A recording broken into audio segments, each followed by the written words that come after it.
I'm speaking with Dr. Jeffrey Sconce, author of The Technical Delusion, Electronics, Power, Insanity. Thank you for speaking with me. Thank you for the opportunity. So first, tell me, how did you get into studying and writing on this subject?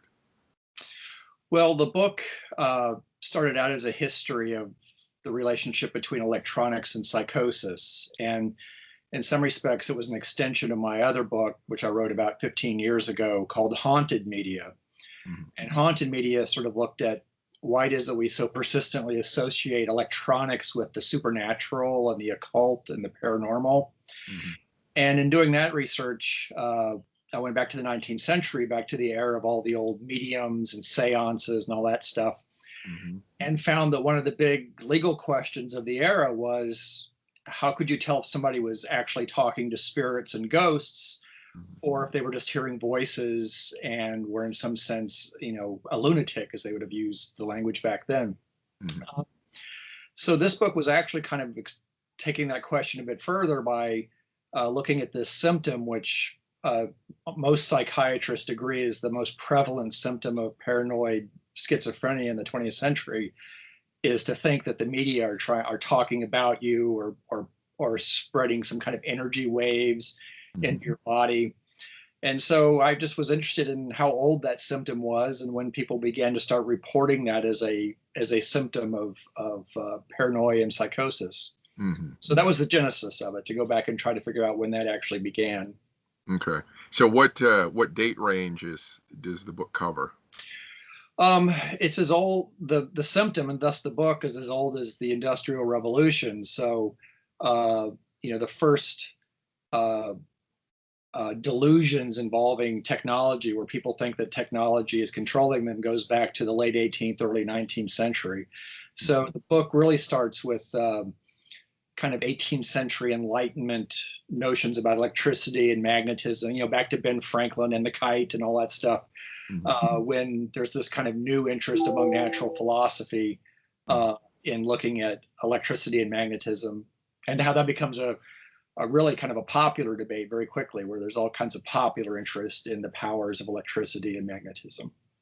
So were the information you have from these older periods of time, was it people who had been committed to insane asylums, or did you come across on this normal people who were reporting stuff? Well, one of the ways I researched it was I tried to find every single case study I could from the 19th century and on of individuals who claimed that they were being controlled by electricity and magnetism. And so I sort of started mostly with people that were institutionalized in some respect. Mm-hmm. And in fact, one of the very first extended case study of a psychiatric case is this case called Illustrations of Madness from 1810, I believe is the year he published it. And it was about this man named James Tilly Matthews, who's there's been several books actually written just about him, but he came to believe that the French, he was English, he had gone over to France in the wake of the Revolution, came back to England, and was convinced that the French, the Jacobins, were trying to control him through some kind of mesmeristic gaseous technology that projected magnetized gases through the streets of London and controlled him. So he was institutionalized at Bethlehem Hospital in London. And the person who was in charge of him wasn't trying to cure him, because that wasn't the goal back then. You weren't trying to actually cure MAD. You were basically just trying to contain them. And the person who was in charge of Bethlehem, I keep wanting to say Bedlam because that's how we refer to it usually now, but Bethlehem Hospital wrote a long study of his case and described all of his various symptoms that he reported. And from there, it was just going through, and the symptom just gets more and more widespread as you go through the 19th century. And then, of course, with broadcasting and radio in the 20th century, it just explodes in the 20th century as of people thinking they're under some kind of remote control by electronics and magnetism. So so when you try to go as deep as you can, what threads do you see between, and you can break it down within periods of time, what similarities do you see in what people claim because what you just described, like this particular individual, it Mm-hmm. seems such a detailed and scientific explanation of Mm-hmm. what he feels he's under, Right, being affected right. by. Well, one of the things I became interested in, and is actually one of the entire chapters of the book, is I was interested both in how they explained to themselves what was happening, and they come up with these increasingly technical explanations of what Victor Tausk, who was one of Freud's students, called the influencing machine. And by the early 20th century, almost all of psychiatry recognizes that this is a growing symptom. So on the one hand, I was interested in how people who were judged psychotic, and I don't want to say were, but judged psychotic, because it's always kind of difficult to know, ultimately what's really going on often with these folks. But I became interested too in who they thought was after them, right? So on one hand, there's this really interesting continuity where essentially technology replaces gods and angels and spirits as the thing that, there's like a secular explanation now for why you're hearing voices. In the 16th, 15th century, those people thought that God was talking to them, or demon. We still have that. Obviously, there's still people who think that there's otherworldly entities talking to them. But so there's this continuity which suggests that that's kind of a basic psychotic dysfunction that's been around since there's been humans, right? That this idea that they're being controlled by remote forces. Mm-hmm. But what I was interested in too, though, was not just that they had a technical, secular, electronic explanation for it, but who they thought was after them, right? Who it was that was behind the plot. And that's what I find really interesting, especially in our own contemporary political moment, because originally people thought that their doctor was after them, physicians. The most likely culprit that was trying to control you was a physician who had access to these technologies. But as we go into the 19th and 20th century, and as the notion of who controls technology, who's behind research of technology, all of that becomes more anonymous and corporate and governmental, that by the 20th century, especially mid-20th century, it's kind of this faceless power that really intersects with conspiracy theory and this idea that it's the same agents, it's maybe the CIA or the Trilateral Commission or, all these kind of vague nebulous entities that people think are just kind of out there. And certainly in the last 10 years, it's just exploded with, what's the group now that's so big that's the Q people, the QAnon people who think that there's this, huge conspiratorial power out there that's, behind everything, right?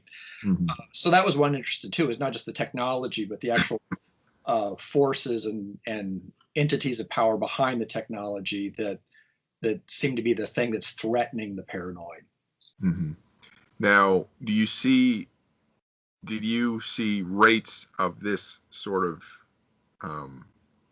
complaint or this claim? Do they seem steady across the population, or do you see bursts or declines at some points as technology adjusts or changes, or something else affects that maybe? Yeah, well, this is actually, and I should point out, my background's in history of media, electronics, cultural studies. I'm not a psychiatrist, so I can't speak to the actual clinical incidents or data of this stuff. But having read deeply in psychiatric case studies, there does seem to be a huge debate now about whether or not the number of people who are becoming clinically paranoid is increasing in recent years, especially. There's a book by called The Invention of Paranoia, I believe, or no, Paranoia, 21st Century Fear, by brothers. The Freemans are the names of the last names. I don't have the first names with me at the moment. But, their argument is that psychiatry estimated for years that about 2% of the population at any given moment was clinically paranoid. Mm-hmm. And then they did all this recent research where they discovered that the number is actually much higher than that. Mm-hmm. Maybe something like 10 to 15% believe that, would qualify as being clinically paranoid. Mm-hmm. And whereas psychiatry typically has not been interested in thinking about technology, mm-hmm. I think they're having to change that a bit. And so that's another theme of the book, which is, to this day, psychiatry does not have an official designation for believing that you're being controlled by technology.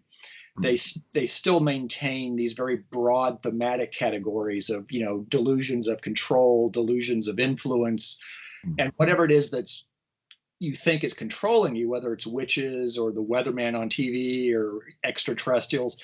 They typically haven't made a distinction among those things because they felt like it's just, secondary to the main symptom, which is this idea that you're being controlled. Mm-hmm.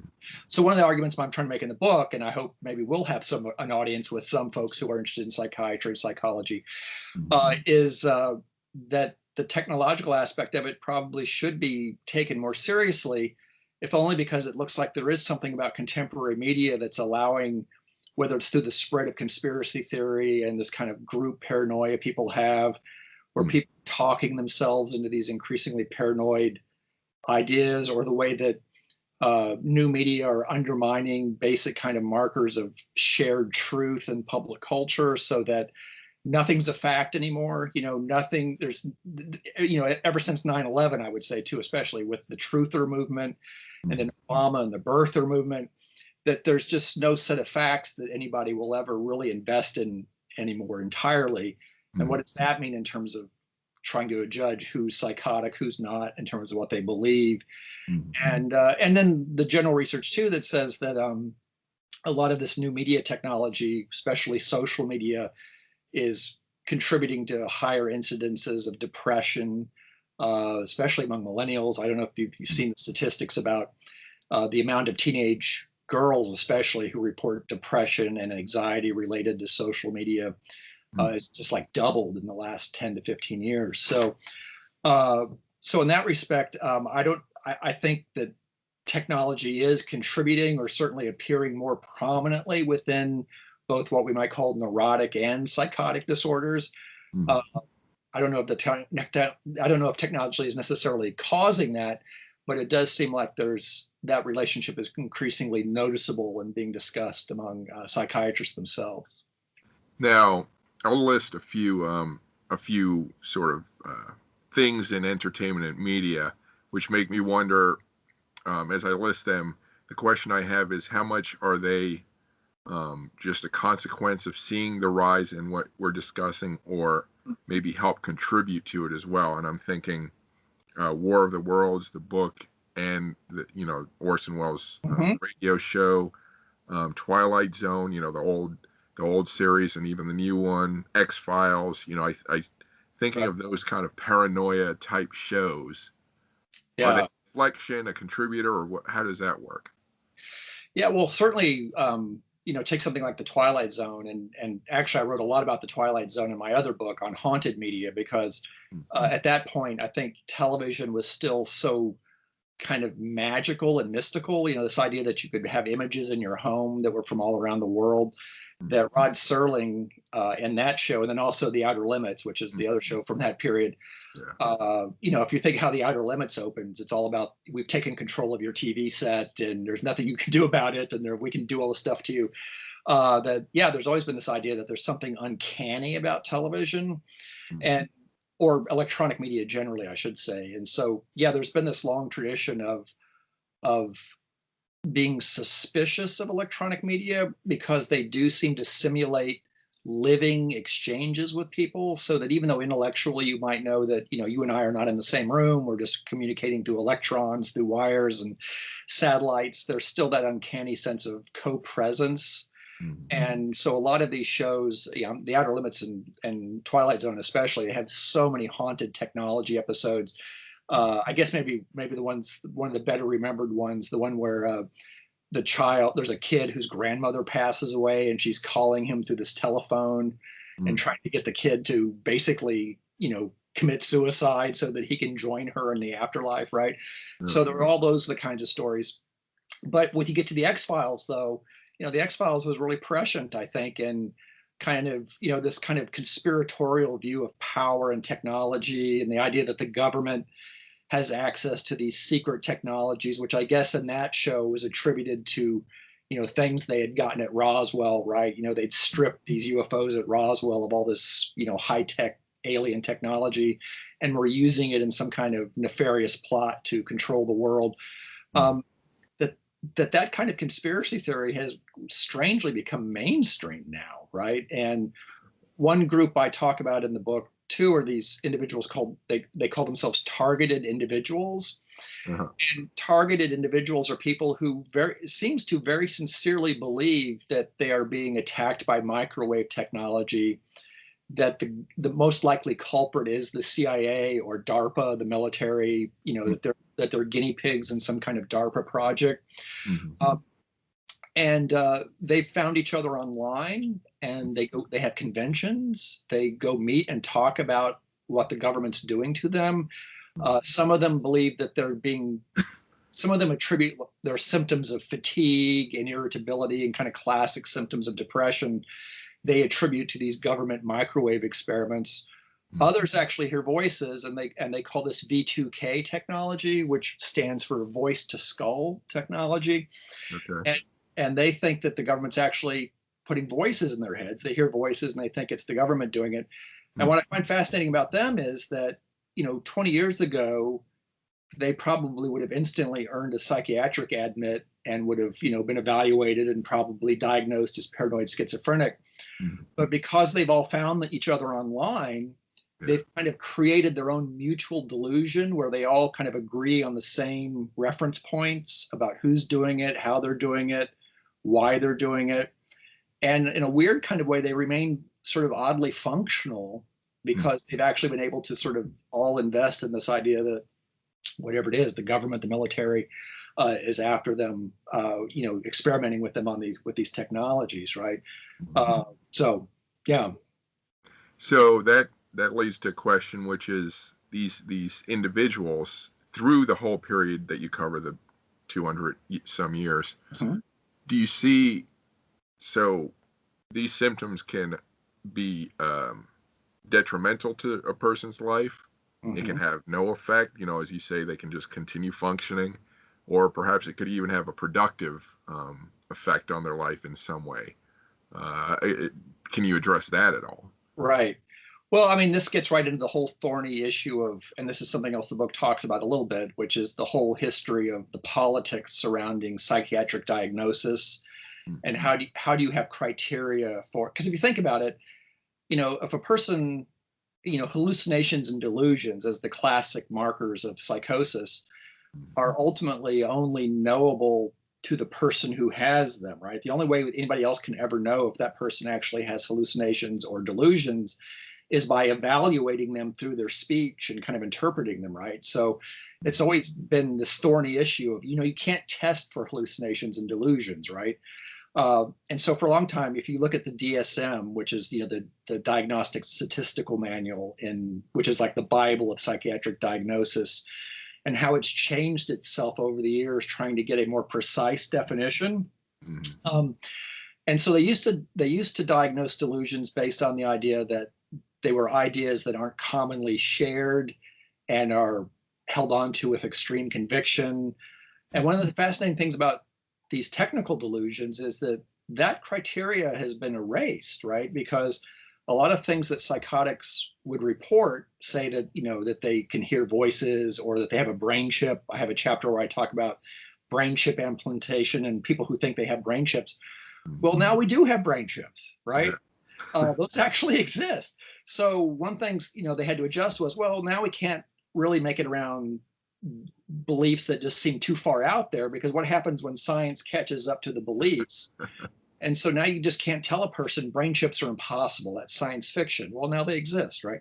Mm-hmm. So then then the DSM moved to a category of, okay, it's not about how implausible it is, but rather whether or not they're willing to surrender a delusion if it's demonstrated that it's empirical evidence showing that it's wrong, counter evidence. But of course, in conspiracy theory, there's no evidence I can offer you that will tell you that the government isn't trying to control you. Because if you think DARPA is after you or DARPA is experimenting on you, there's no limit to their power to basically rewrite reality in a way that any kind of counter evidence somebody might provide you is always going to be suspect because you're in that paranoid reading code. Anyway, the long story short of this is there's been some people within psychiatry who now make the argument that you shouldn't really intercede into delusions unless they are having a negative impact on the person's life. So now it's about sort of, if you believe you have a brain chip and you are completely convinced of that, and yet you are able to show up and go to work and not cause harm to other people and whatever else, God bless you, just leave you alone, right? But if you are, having some kind of idea where you're constantly worried about it and it's really obsessing you and it's really causing problems, then there's this notion that, well, then you should probably intervene. And then, of course, the worst case scenario, a lot of these targeted individuals, not a lot, but some of them, I should reiterate that, one of the things that psychiatrists are constantly trying to emphasize is that most people who are diagnosed as schizophrenic are not violent in any way, shape, or form, but there is a small subset that will act on these delusions. And so there has been a number of recent cases, like, for example, the shooter in Annapolis, the one who shot up the Navy yard in Annapolis, I guess about 4 or 5 years ago. He had been going to targeted individual websites and had posted that, that he believed he was a targeted individual. And so the extreme cases where you would really want to intervene are people who feel they have to take action against these powers that they think are after them, right? So I don't know if that addresses the question, but I guess the idea is that, I think psychiatry is now moving to this idea of live and let live.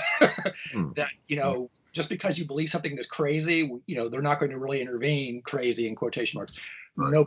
Nobody's really going to intervene unless it's causing you trouble or it's a threat to people around you in some way.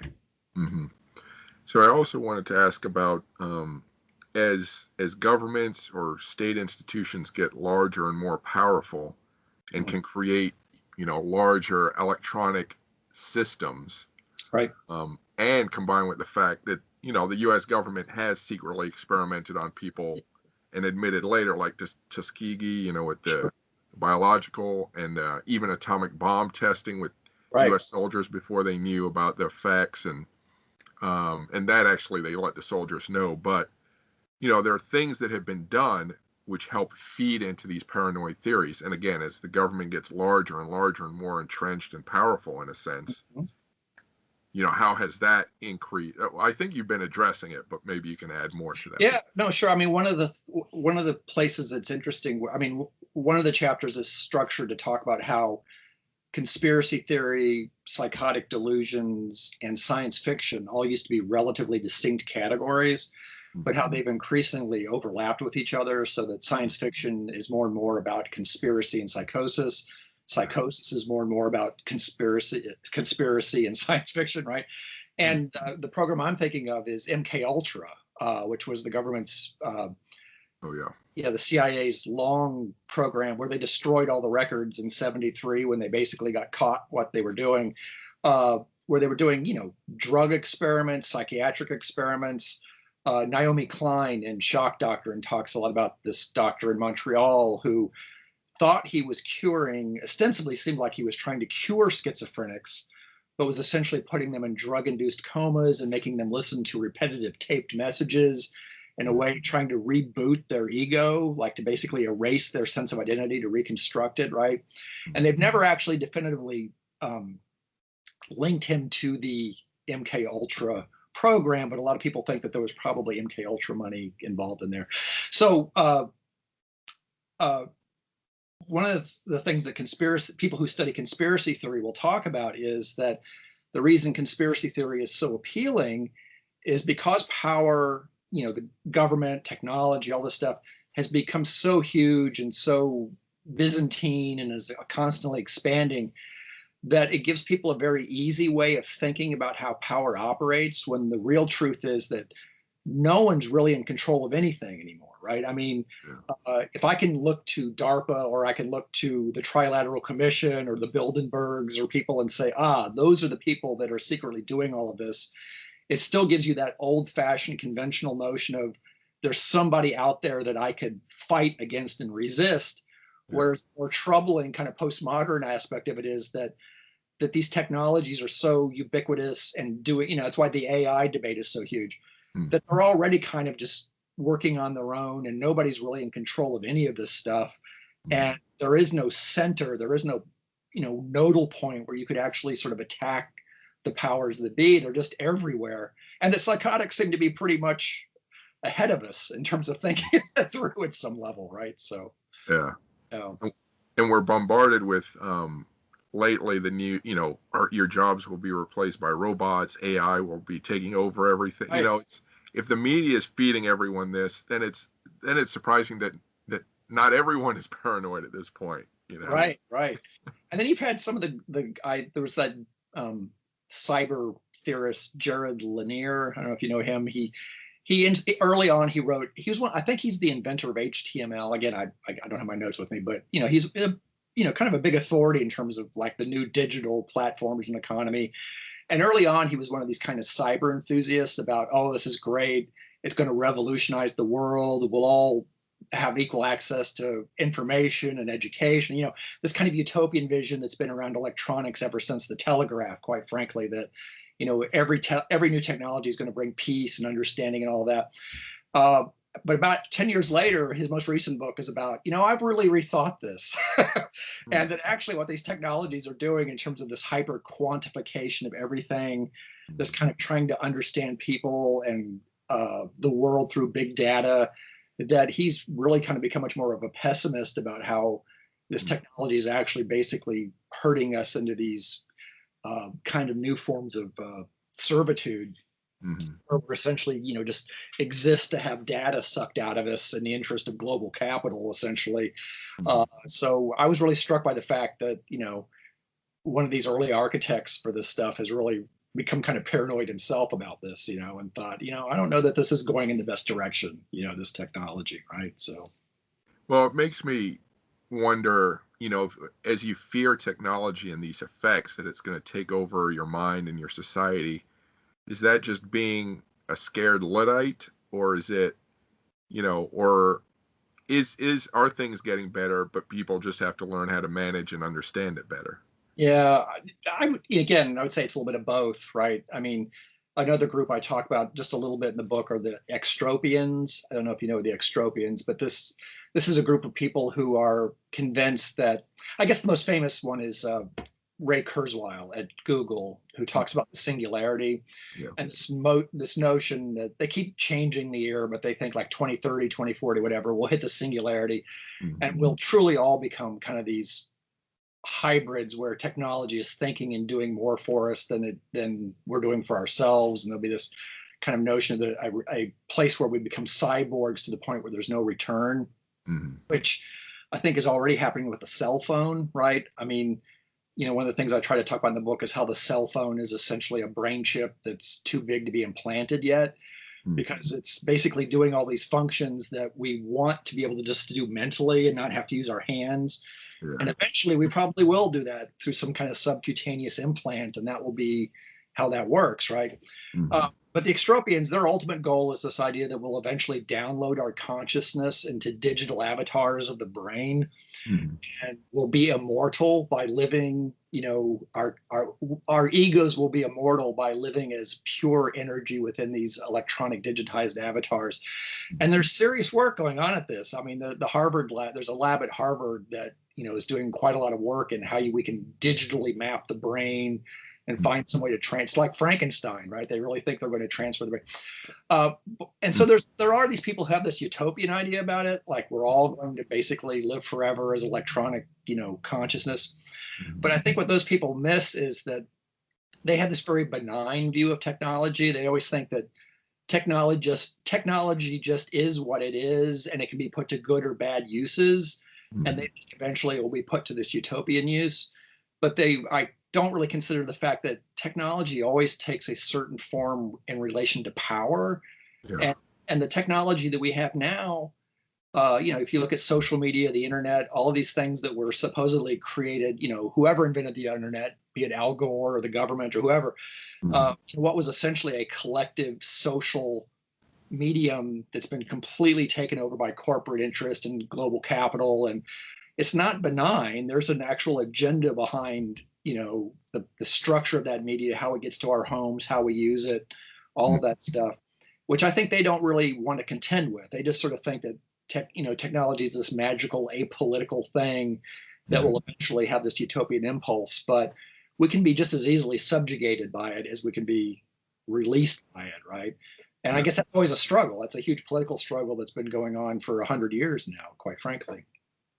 Yeah, the movie Matrix actually jumped to mind as we were talking. Right, right. Yeah, no, absolutely.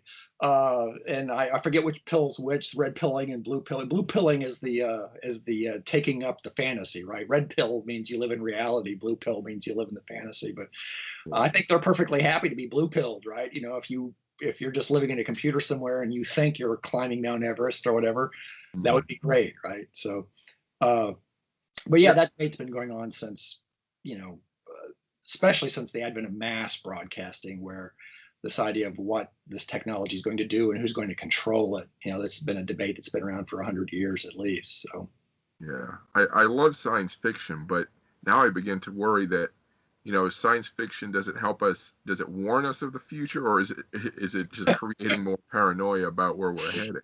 yeah, well, I think that's why, you know, of all the science fiction authors of kind of that golden mid-century era of science fiction writing, you know, I don't want to rain on anybody's preferences, but you know, a lot of people think he's a terrible writer, but he's actually been the person who's been the most prescient of all the science fiction writers, is Philip K. Dick, who had this intensely paranoid vision of where all of this stuff was going.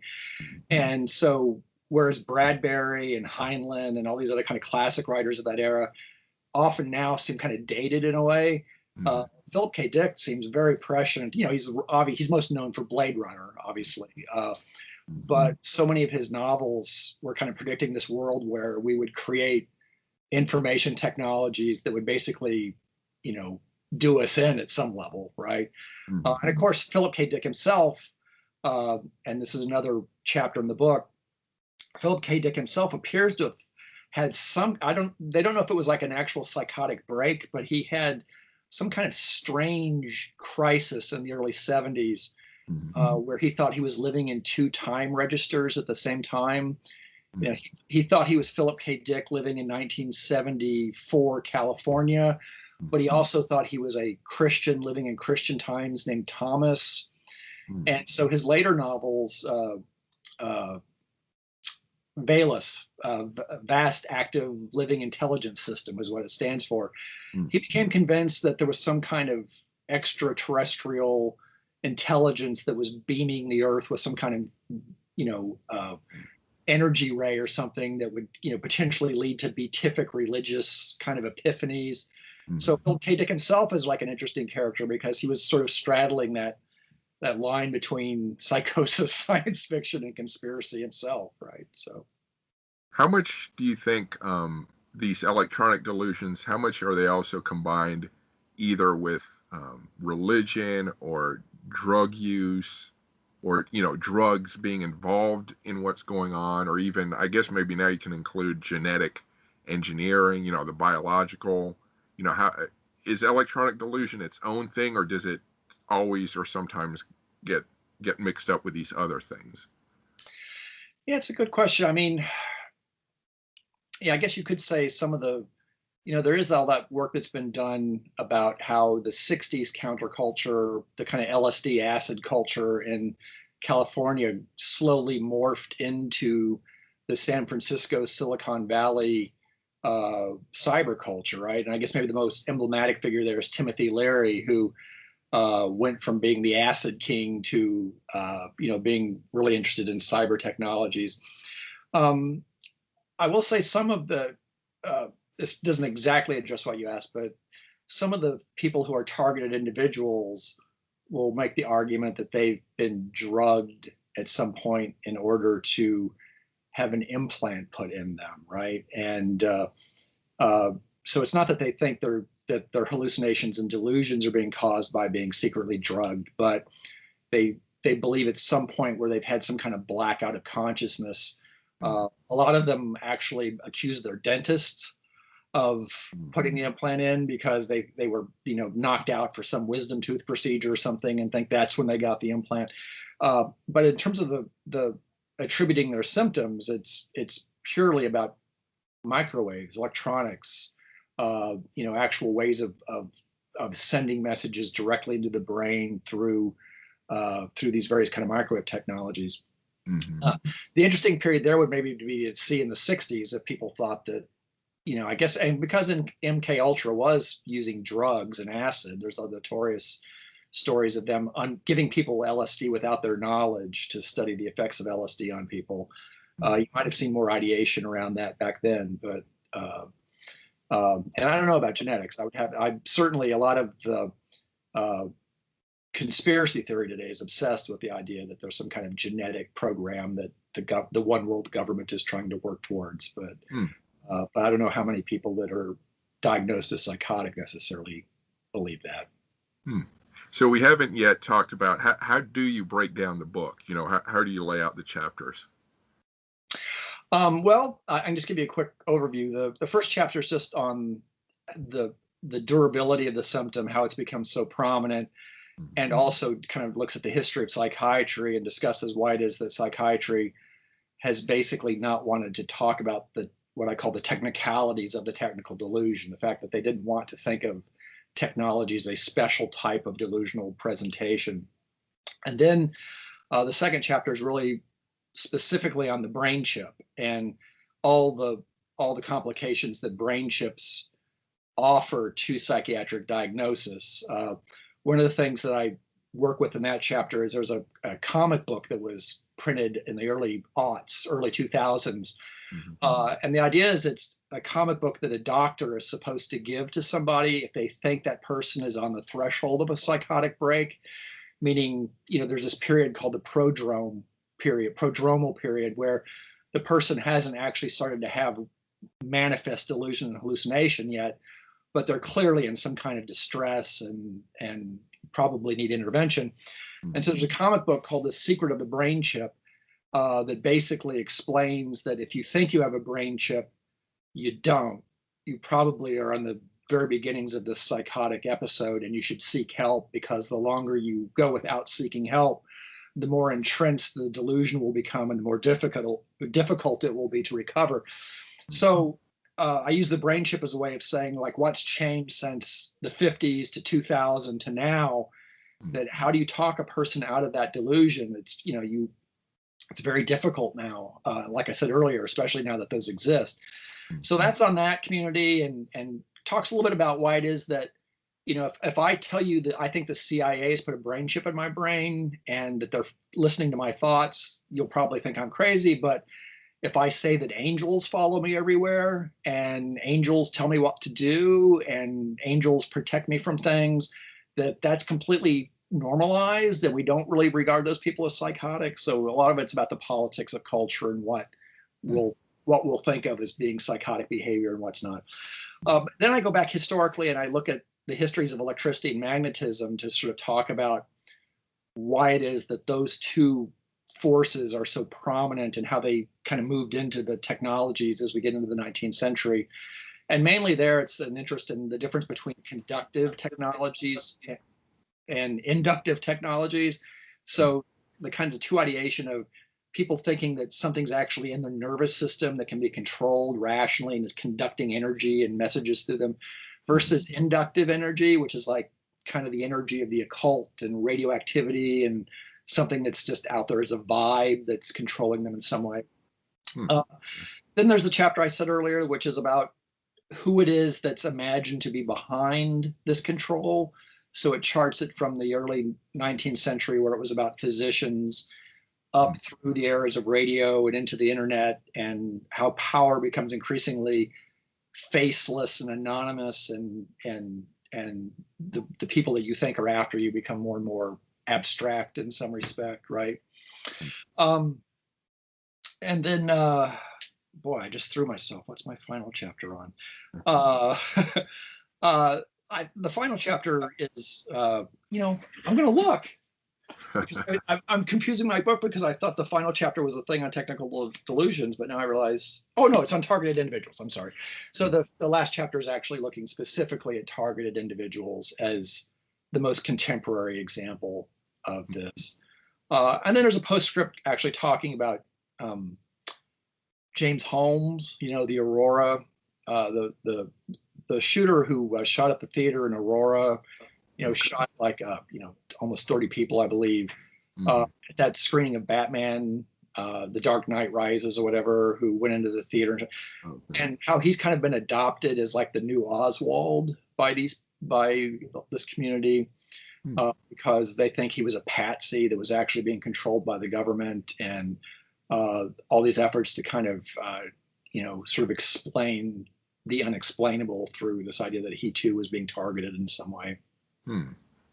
So yeah, sorry I had the brain fart there about I couldn't remember that chapter, but they kind of blend. Sometimes they run together, So That's fine. So let's talk. You've mentioned a little bit about what you used for your research. Can you go into a little more detail about where you found what you used for this? yeah, well, like I said, a lot of it was actually just going back and researching old medical journals. So I did a pretty thorough read of a journal that eventually would be called the Journal of Nervous and Mental Conditions, I think, but it originally was called the Journal of Insanity because that was the word they used back in the 19th century.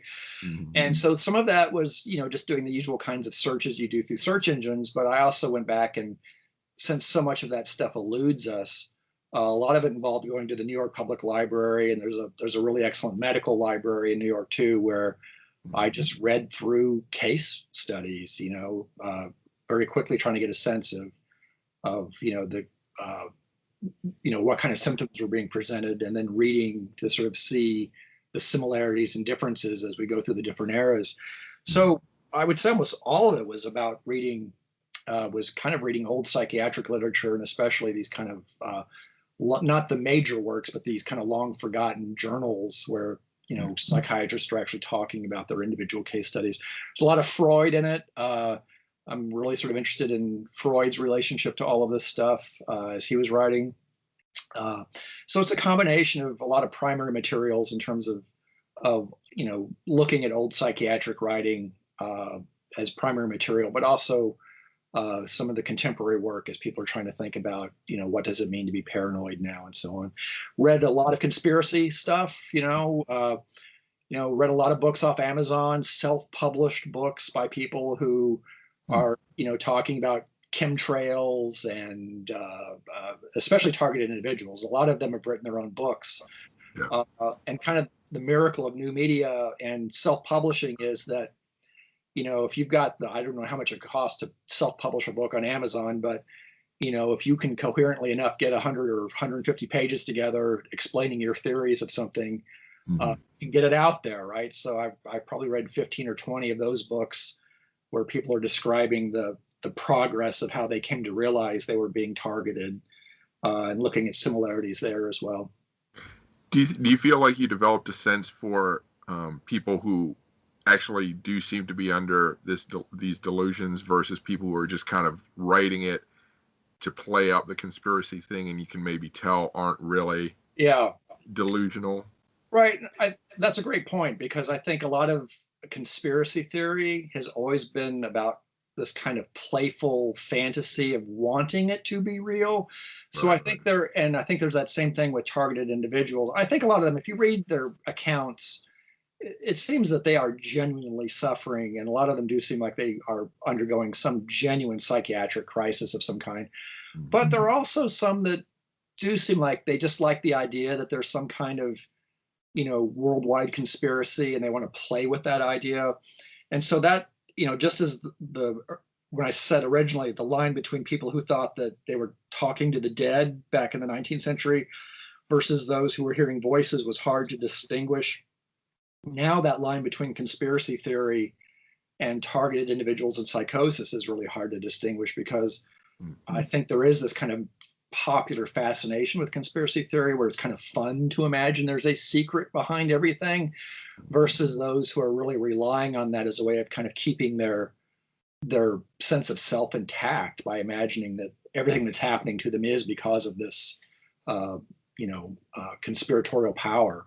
So so I try not to judge, though. I mean, I'm not a psychiatrist, so I'm not trying to say this person's officially psychotic, this one's not. Right. And in some respects, I'm more interested in the fact that people who are and are not would both be endorsing the same narratives, right? So that whether you're just a conspiracy theorist, or whether you're somebody who is having an acute psychotic episode, the fact that they would both go to MK Ultra and DARPA and the same entities as like the architects of what's happening to them, I think that's significant too. So what part of the research was most enjoyable? boy, it's hard. Well, it's always, I mean, like any researcher, about halfway through a project, you start to have a thesis that you think is true. And so the more things you find that are confirming what you are thinking, that's always enjoyable, because you sort of, not that, doing kind of cultural history is not a science, right? It's not a science in the way other sciences are. You are still working with doing interpretive work and kind of akin to like literary criticism at some level. So whenever you can find something that really, confirms what your general thesis is, those are always the most pleasurable moments. I guess I'll say my favorite find in the book was I found a case study from the 30s about a woman in New York who was a German immigrant who was writing letters back to the newspapers in Berlin protesting the rise of the Nazis, and eventually came to believe that the Nazis were after her through her radio. But then she starts to incorporate people like Freud and Andrew Carnegie. And why it was an exciting find was that it really confirmed my idea about what radio was doing in the 30s, which was, she had this really global kind of psychosis where all of these people that would be in control of media, but also in control of occult energies of the mind, like Freud. Her delusion ultimately brought together radio, German Nazis, and psychoanalysis in this really interesting way that was very much about what the 30s were, right? And so when you find something like that, you think, I'm on to something here, right? So I guess it's the needle in a haystack pleasure, right? When you finally find these little nuggets that actually fit what you're trying to argue. Those are great moments. I understand that. What was the most surprising thing you came across? Boy, that's interesting. I guess initially the thing that surprised me the most, I think, was how this delusion's been around for 200 years and how resistant the institution of psychiatry was about thinking of it as a specific type of presentation, right?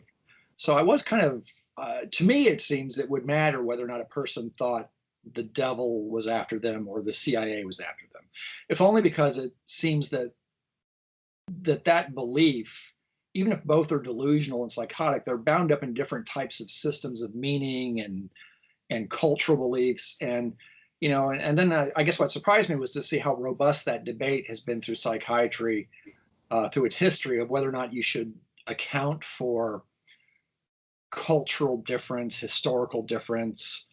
Do people go psychotic or manifest psychosis differently at different times, or is it something that is truly a hardwired neurological dysfunction that's as old as our Neolithic ancestors, or is it this fungible thing that there's different tolerances for it, there's different standards for it? And that's been a huge debate in cultural and political theory in the 20th century. I guess I was surprised, kind of a meandering answer, but I guess I was sort of surprised to see that I think there's increasingly more sympathy to that argument within psychiatry itself, because there's been a number of people who, are arguing that we should just get rid of the term schizophrenia, that it doesn't really describe anything specific, that are kind of acknowledging more and more this kind of cultural and historical specificity of how presentation and diagnosis works in these cases. What question or issue was the most difficult to research, and maybe you still haven't answered it, to your satisfaction?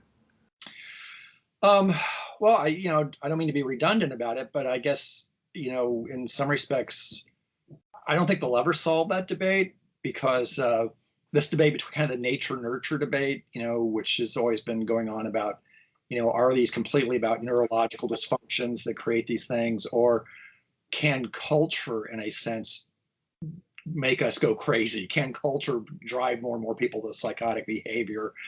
And I think that's the thing I'm most interested in at the moment, especially, I can't say that I answer it in the book because I wouldn't presume to have the hubris to answer this question that people have been fighting about for 200 years. But I think that question is more central now than it's ever been, in terms of like thinking about kind of the radical transformation that our sense of self and our sense of identity, our sense of community is undergoing by virtue of these new interactive technologies. That, the age of old paranoia, where it was about, Big Brother controls the television set and spies on me in the room, that's really given way to this, whatever this new kind of way of being in the world that we're having to adjust to with new media.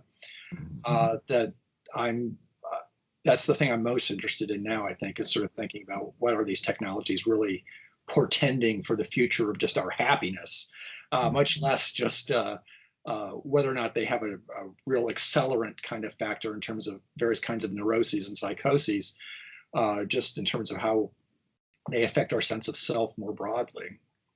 So that's difficult to know and probably impossible to know, but it's certainly something I'd like to keep thinking about. Was there anything you discovered that had an emotional impact on you, either positive or negative, as you did your research? No, I mean, I don't want to sound like the bloodless researcher who just, whatever. I mean, certainly, you really I think it kind of makes you empathize with how many people have suffered from this delusion over the years, and just really, especially in reading some of these targeted individual narratives of just what weirdly they both seem to cling to their symptom because it's the thing that gives them their identity and holds them together. But at the same time, you can't help but feel for a lot of them because of just the incredible imposition it puts on them in terms of their daily life. That even though they're functioning in a very kind of miserable way, right? And so that was kind of sobering, especially to realize I think just how global the phenomenon. It's not just a U.S. phenomenon. Targeted individuals, they see themselves all over the world, and it's both kind of poignant that they found each other, but also kind of alarming that so many of them are suffering so badly by in believing that this is happening to them. I guess going through all those journals, was there ever a time you felt you just had to steel yourself for the next clinical case you were reading? It was pretty tough. Yeah, well, I mean, I guess there's always that hazard of self-diagnosis too, right? If you're a hypochondriac, especially as you read about kind of the symptoms of early psychosis, right? What is this prodromal phase? And you start to think to yourself, well, gee, I've kind of had some of those symptoms in the past, right? There's been periods where I've kind of felt that way. And so, yeah, I mean, in a sense, there was that kind of wanting to kind of maintain a critical distance from all that stuff, because it probably would be pretty easy to talk yourself into something if you dwelt on it too much, I think. But so what do you hope the book will do? Well, it's kind of a weird book in that it's at different audiences, right? And so on one hand, my background is in media history and cultural history. So in one respect, I'm hoping media scholars will look at it just to sort of see another way of thinking about the history of media and electronics, and how, the reason that the title is Electronics, Power, and Sanity is to bring out the idea that ever since the advent of electricity and electronics, which I call the politics of electricity, right? The form that we make electricity take is the electronic, right? That's been something that's always been at stake through the history of media, from the telegraph on, right? Or even just from electricity on, is thinking about how those things are related. So in some respects, my main audience, I would say, probably is media historians and cultural historians. And I don't know, I'd be thrilled if there's actually some people in, psychiatric and psychological communities who find something of use in it, in terms of thinking about, if this symptom is so prominent and is growing and is actually becoming more mainstream, and weirdly, I don't want to say becoming accepted, but the way that the people who are experiencing it are finding ways of creating communities, that there might be something useful there for people to think about, as they see more and more people who are sort of presenting with this idea of being controlled by some kind of electronic technology, why they think that. Because one of the things this book tries to unpack is the whole archaeology of that symptom of why would we just think that you could have that done to you, right?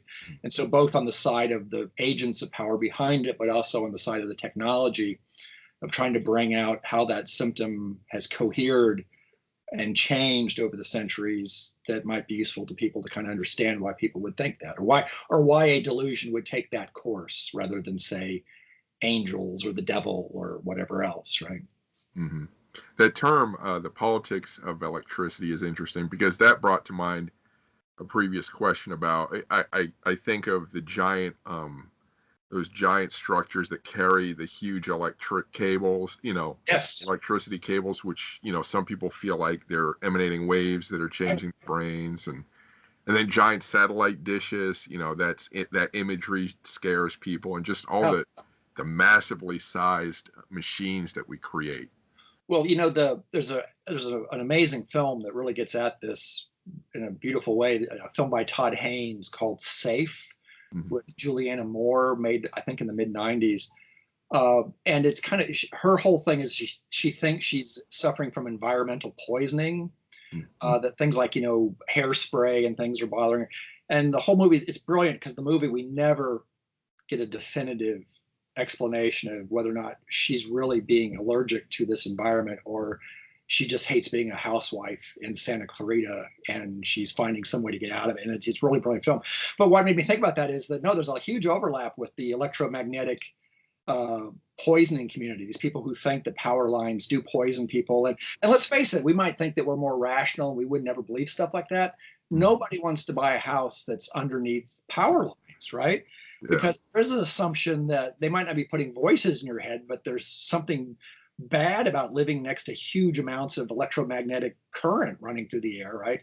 Mm-hmm. And so, yeah, there's huge overlap. And in fact, one of the, not the last thing I'll say about book pitches here, but, for years there was this kind of small marketplace of people selling products to help you alleviate symptoms of electromagnetic poisoning, mm-hmm. So that if you live near electrical lines and thought that you were getting dosed with EMF energy, there's certain things you could buy and so on to try to alleviate your exposure to that. Well, leaving no opportunity untaken, those companies now market explicitly to targeted individuals. And if the old kind of stereotypical marker of this symptom was somebody putting a tinfoil hat on their head, right? It's kind of the way we use comically to denote somebody who's crazy. They put tinfoil on their head. And actually, that's a very desperate attempt to keep, they think, the energies that are going into their head out of their brain.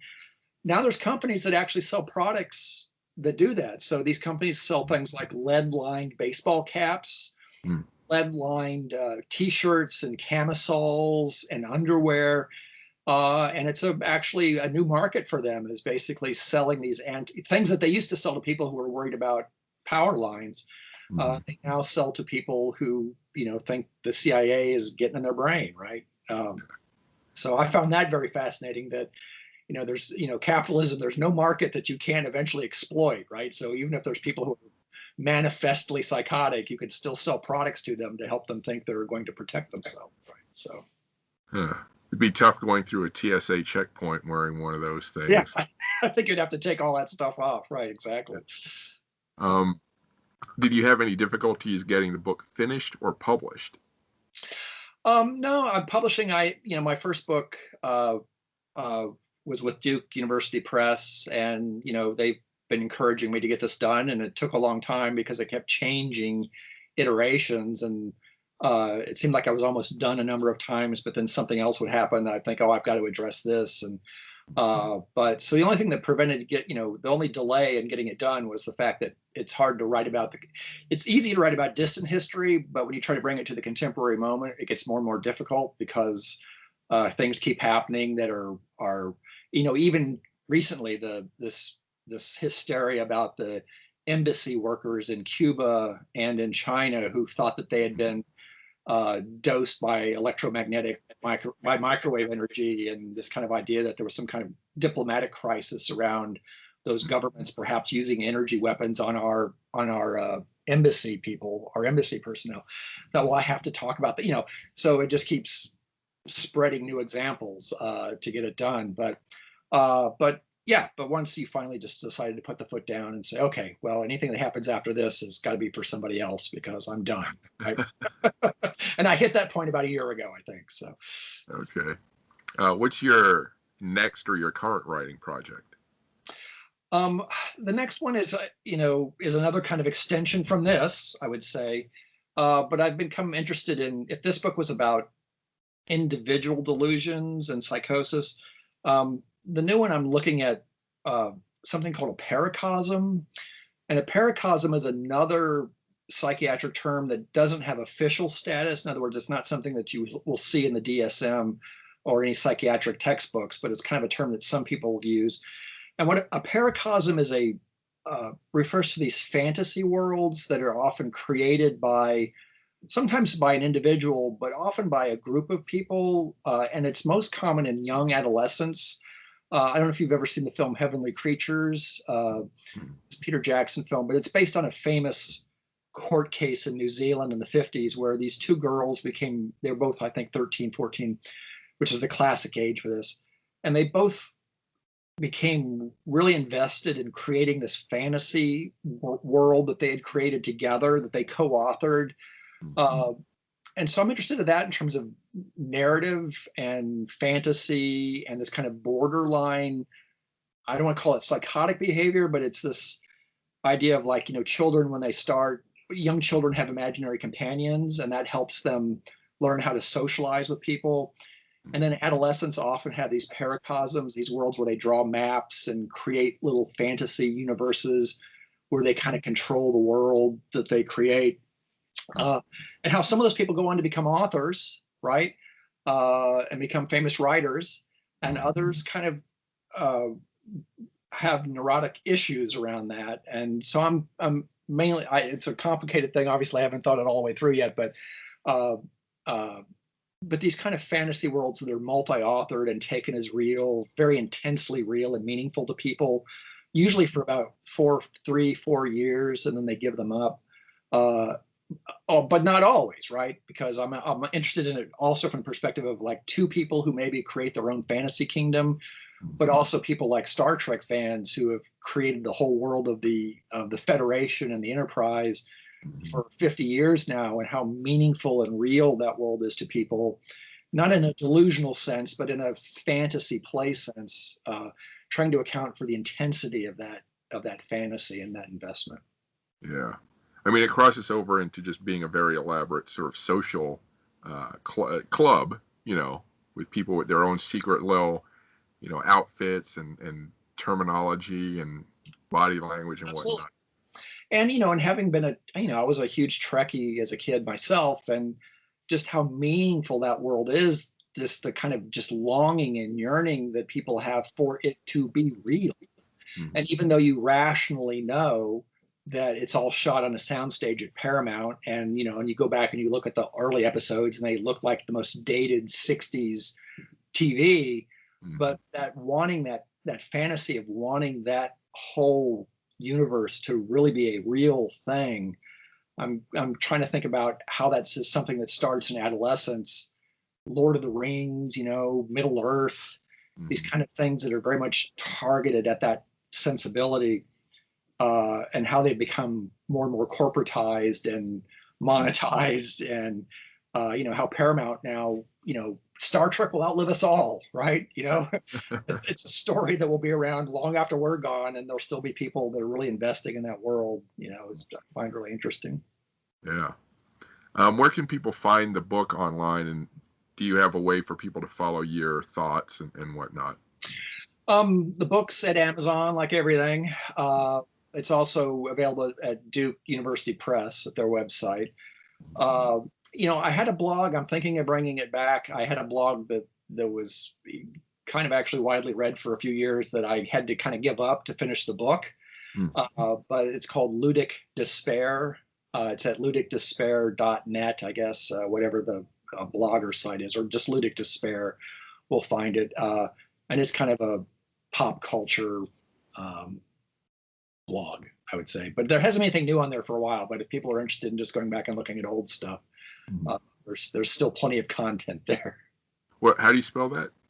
Ludic, like Ludic, like ludic, like playful, and then second word despair. Ludic. So playful despair essentially was the idea behind the site. But Ludic Despair is what it's called.